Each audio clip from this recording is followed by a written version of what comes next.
Ya. Imran bukan nabi, bukan rasul. Kompak dengan istrinya. Kompak dengan istrinya. Merawat anaknya bagaimana supaya bisa maksimal. Maka yang mereka lakukan pertama kali adalah berusaha mengikhlaskan karena Allah Subhanahu wa taala. Ya. Kemudian setelah ikhlas ini muncul, nah ini bedanya. Orang ikhlas dengan yang belum ikhlas kan beda. Orang ikhlas itu ketika dilakukan, maka dia akan mengeluarkan semua ketentuan Allah. Yang Allah sukai, yang tidak suka akan dia tepikan. Ya. Kalau Anda ingin mengukur kesuksesan Anda dalam ta'lim, ikhlas atau bukan, saya mau ikhlas karena Allah belajarnya. Maka saat mulai Anda melangkah, Anda akan jaga ketentuan Allah di situ.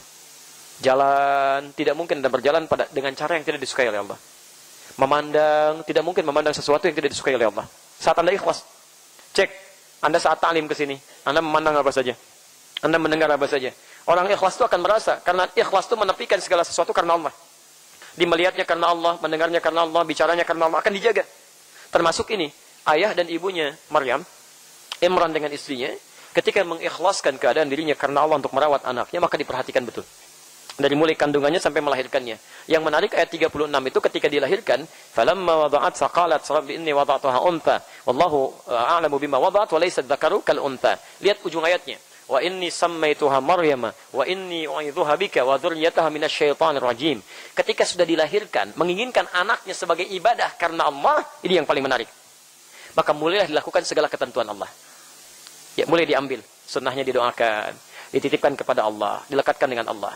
Ketika semua itu dilakukan karena Allah dan ikhtiarnya karena Allah, maka muncullah ayat 37-nya. Demi Allah saya katakan, semua perjalanan anak ini dari mulai tumbuh sampai dewasa itu dijaga oleh Allah Subhanahu wa taala. Fataqabbalaha rabbuha biqabulin hasanin wa ambataha nabatan hasana. Maka Allah jaga, diterima itu ikhtiar kedua orang tua ini. Dijaga oleh Allah sampai pertumbuhannya. Kalau sudah dijaga oleh Allah, maka demi Allah saya katakan, semua makhluk yang sekiranya akan mengotori itu akan ditepikan oleh Allah. Maka ketika dititipkan kepada Allah, Allah menjaganya, dipilihkan oleh Allah. Ini guru terbaik. Maka dipilihkan guru yang terbaik. Zakaria yang merawatnya. Tempatnya tempat terbaik. Maka ketika semua itu dilakukan, dijaga lagi oleh Allah. Tidak ada makanan yang tidak baik yang harus masuk kepada anak ini. Rizkinya harus bersih, harus baik. Bahkan kadang-kadang dihadirkan rizki yang tidak diduga. Bukan dari orang lain, tapi Allah langsung memberikannya.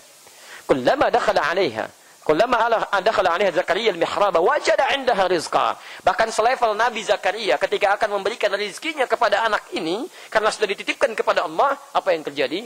Masya Allah. Dalam satu kesempatan setiap dibuka, ternyata sudah ada rizki di situ. Makanan ada di situ. Ya, Masya Allah. Itu kemuliaannya. Sampai bingung. Qala ya Maryam wa anna laki hadza. Maryam dari mana semua ini? Kan sebelum saya antarkan nih. Qalat huwa min indillah. Dari Allah semuanya.